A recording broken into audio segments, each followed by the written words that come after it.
Motors are everywhere around you, from your car to kitchen appliances to cell phones and more. And Cat Viglienzoni was at the University of Vermont today, learning how the Green Mountain State broke ground in that technology.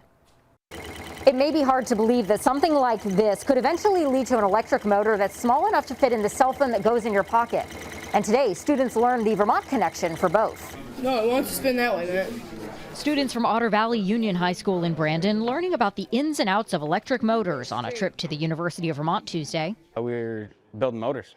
Sophomore Matthew Cole tells us the class focuses on motors and their history. I think it was the first or second day we were in class, we kind of walked around our workshop and talked about how many motors there are. And we had something like 47 just in our little teeny classroom. And it's crazy you don't realize how many there are. And what he also didn't realize was the motor's history in his own town of Brandon. Back in 1837 there, Thomas Davenport got the patent for the first ever electric motor. There's a memorial in town for him marking the achievement. I didn't even know that was there, and it's right on the side of the road that I drive past every single morning. Tuesday, students tried their hands at building their own electric motors with batteries, magnets, and wire.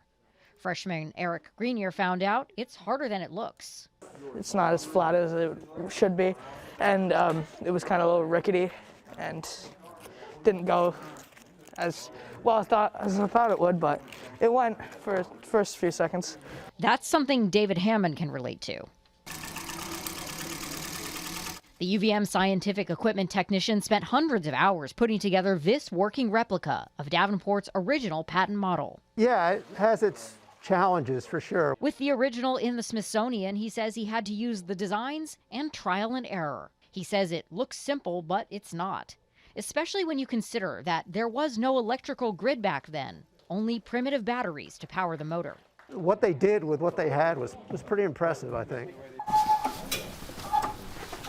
At the demo, students also got to see new high-powered electric plane motors from Beta Technologies. We're basically taking the ideas that people like Davenport created and creating the world's most efficient electric motors. The hope is that by seeing how far the innovations have come, they will be inspired to take the tech one step further. That's why Greenier says he wants to be an engineer. It's the idea of being able to build something new and possibly have it be relevant in the future, or improving on something and it still being relevant in the future. This summer in Brandon, they'll be celebrating Davenport's life and achievement on the 219th anniversary of his birthday. That's July 9th. And appropriately, on display will be electric cars, snowmobiles, bikes, and more. In Burlington, Cat Viglienzoni, Channel 3 News.